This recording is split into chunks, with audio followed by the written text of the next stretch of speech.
नमस्कार मित्रांनो, रांजणगाव महागणपतीचे दर्शन घेऊन सफरनामाच्या पुढचा टप्पा आम्ही आता निघालो आहोत. शंभू तीर्थ, छत्रपती संभाजी महाराजांच्या समाधीस्थळी. थोड्याच वेळात आम्ही वडू बुद्रुक गावात प्रवेश केला आणि सर्वप्रथम आम्हाला दिसले ते म्हणजे येसुबाई प्रवेशद्वार.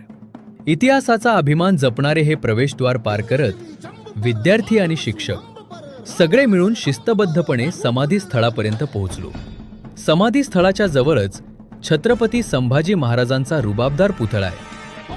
तो पाहताना महाराजांच्या शौर्याची आणि पराक्रमाची आठवण आपोआप मनात जागी होते.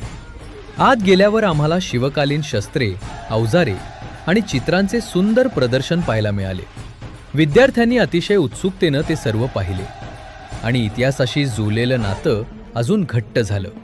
यावेळी आमचे आदरणीय शिक्षक अजय सूर्यवंशी सर यांनी अत्यंत संक्षिप्त आणि सुंदर शब्दात वडू बुद्रुकचा इतिहास विद्यार्थ्यांना समजावून सांगितला. मुलांनीही खूप लक्षपूर्वक ऐकलं. यानंतर आमच्या मुख्याध्यापिका श्रीमती वैशाली शिंदे मॅडम तसेच सर्व शिक्षक आणि विद्यार्थी मिळून संभाजी महाराजांच्या समाधीचे मनोभावे दर्शन घेतले. त्या क्षणी सगळीकडे एक वेगळीच शांतता आणि भावनिक वातावरण होतं.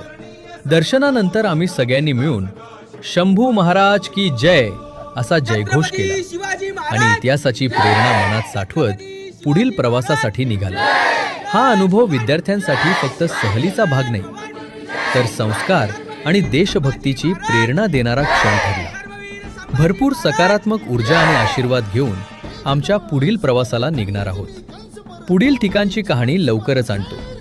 तोपर्यंत जय शंभू, जय शिवराय.